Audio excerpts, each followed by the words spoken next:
I just never understand how people get so fixated as though your gender identity somehow affects their life, like they're seeking out a reason to be upset. Absolutely.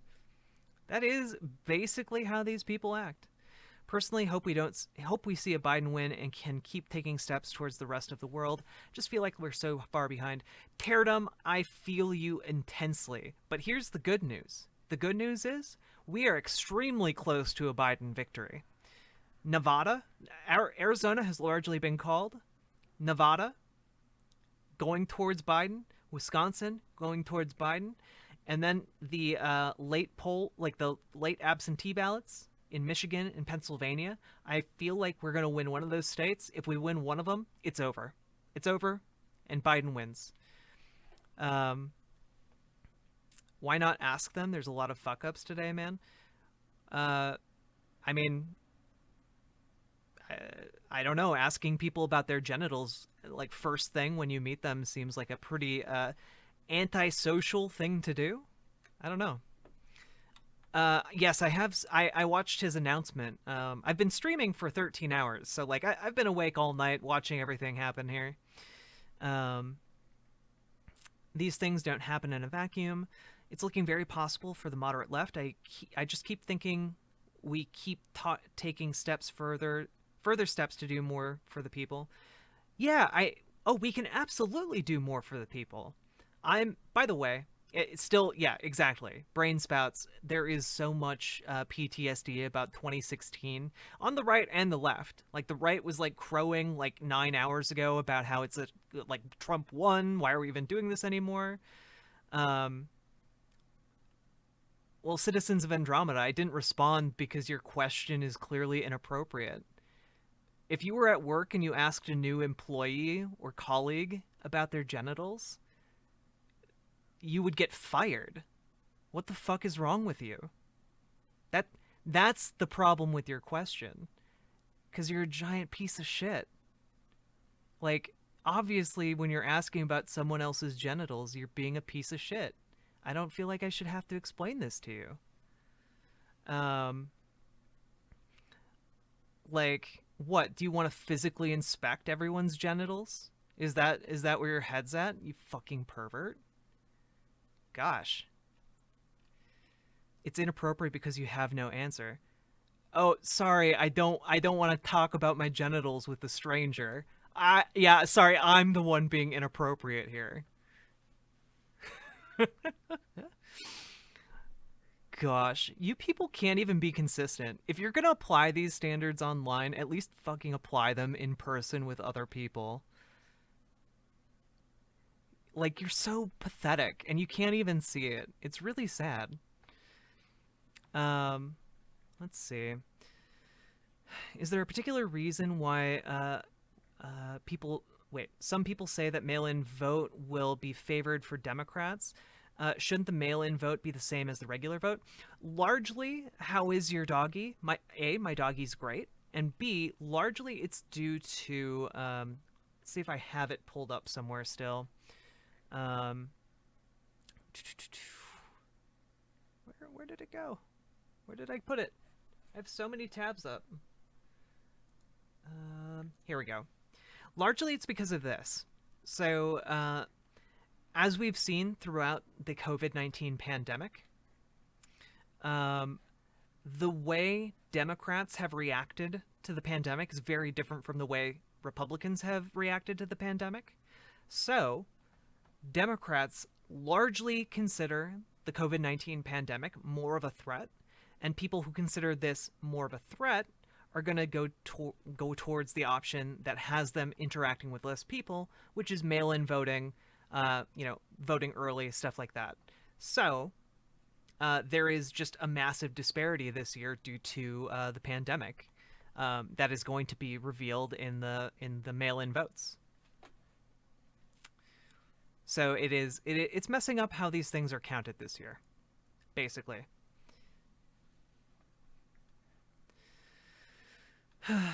Yeah, mail-in voting. True.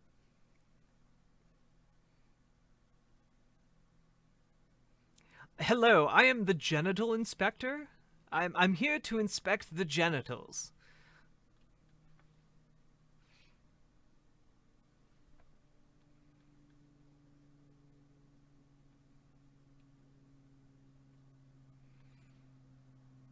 back to spicy chat and me just chilling out and watching chat again.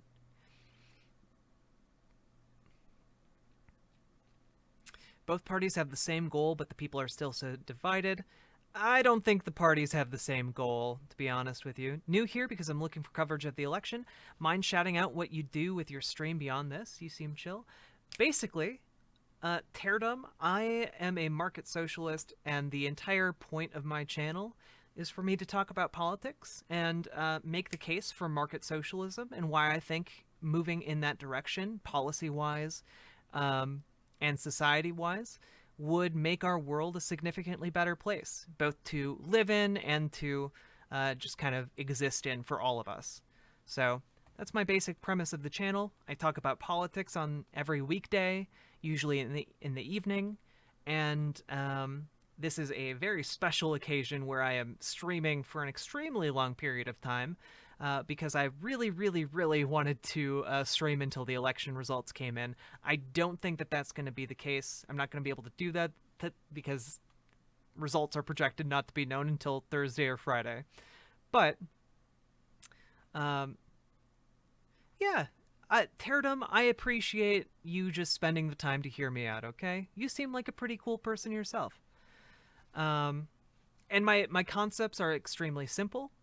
Just so everyone, we can all be on the same page. I want to be obvious about my bias. I am a market socialist, and so as such, I kind of push for a shift towards a shift towards worker co-ops, which are largely democratically run companies. So right now, if you work at a company, it's typically structured very hierarchically. So basically, whoever's on top has pretty much complete control all the way down. And I would like to shift that over to a worker co-op model wherein every company is democratically run, and workers have more control over their environment, over their pay, over their working conditions, and so on and so forth. Did you just hear your No, I'm not going to stream until Friday. I will, however, stream later tonight after I've slept. Democratic unions, kind of, except that is basically, instead of having a union external to the company, the union is the company. Good morning, Sir Fontaine. I am doing extremely all right mentally right now. I am the happy robot face. The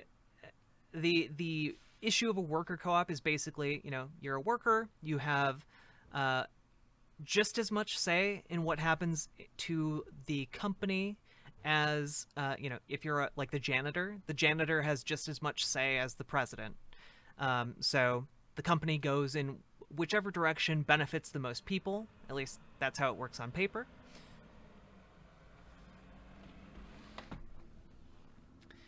And sorry. Yeah. It is a natural way to level the playing field a bit, because typically in a worker co-op, the CEO might get paid more than, a janitor, for example, but it's not going to be 3,000 times the janitor's yearly wage, Instead, the profits of the company can be more equitably spread out. And additionally, there's no reason to fear, automation, because if your worker co-op, starts adopting automation, you as a member of the worker co-op get the benefits of that increased productivity and profitability. So I generally think worker co-ops are a really good idea, just both from a structural perspective and because a lot of the empirical data we have on worker co-ops and the general effect they have is that they generally are more productive, around 10 to 15% more productive. People working at worker co-ops tend to be happier because they have more control over their working conditions and their environment, and they have more stake in the company. So it's just all around much better. And worker co-ops tend to survive harsher economic conditions much better than traditional companies. Um, then, on top of that, I would like to, the term is decommodify parts of our economy, specifically like housing, electricity, water, internet, education, and healthcare. I would like to decommodify those things at least to, a satisfactory extent. Doesn't mean all property is decommodified. It doesn't mean all homes are decommodified. It just means that if you don't have the ability to pay rent, you have a place to go live, and it's not shitty. Um, so those are my two basic platforms here. You should have healthcare. You should have education. You should not have to be forced to work or die. That's my basic appeal to people. We should not have to live in a society where you either work or you die. And that's my platform here. So I cover political news. I talk about politics, all that good stuff. I think that has a chance to work. I don't think many people have the chance to come into power with that structure in our current environment. Current politics are so wrapped up in money, money, money on both sides that neither of the major parties really want to enact those changes. I agree with you, Sheng Fink. I agree with you. However, I think that our chances of getting policies like those increase if we have a Joe Biden rather than a Donald Trump. Joe Biden doesn't deliver me all the things that I would like, but I think he gets me closer to where we might be able to get to that point in the future. But the other thing is, I think I can make a really good case for all of these things, all of these changes, based on existing data that we have right now. For example, there's a good case for decommodifying housing in the United States. Every dollar that we put into housing a homeless person brings $2 back into the economy. We save money by housing homeless people. We do. We save money by decommodifying healthcare and just covering everybody's health expenses. We save money that way too. And society at large benefits when we cover education. I think we should do that too. I think that these are all things that we can do. Right now, we produce enough food to feed the entire planet. There's no reason for anyone to go hungry on this planet. That's why I advocate for decommodifying at least a small section of our food industry to make sure that we have food available to every man, woman, and child in this country. We can do that right now. The reason we don't do it is because we don't want to take the expense to make sure the logistics can get food to different locations.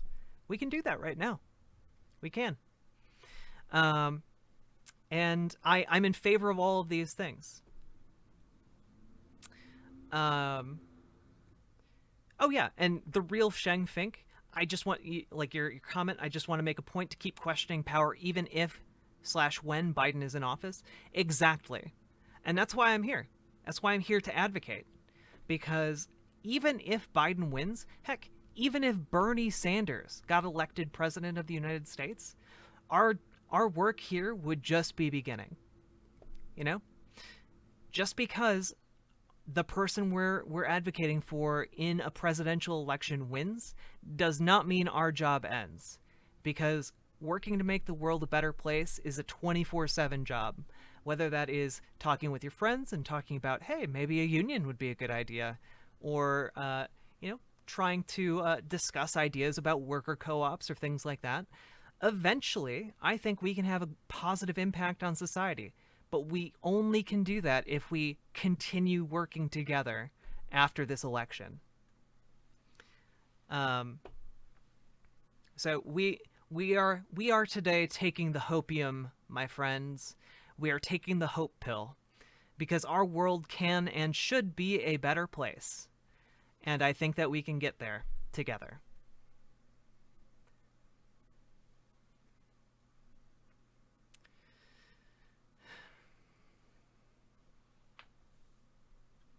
That's my stump speech, I guess. I got carried away. It's the power suit. It's the blazer I have, you know? And yes, I am wearing a top. Just so you all know. Oh gosh. Y'all are great, by the way. Thank you, Silent Death, for the follow. Thank you, Comrade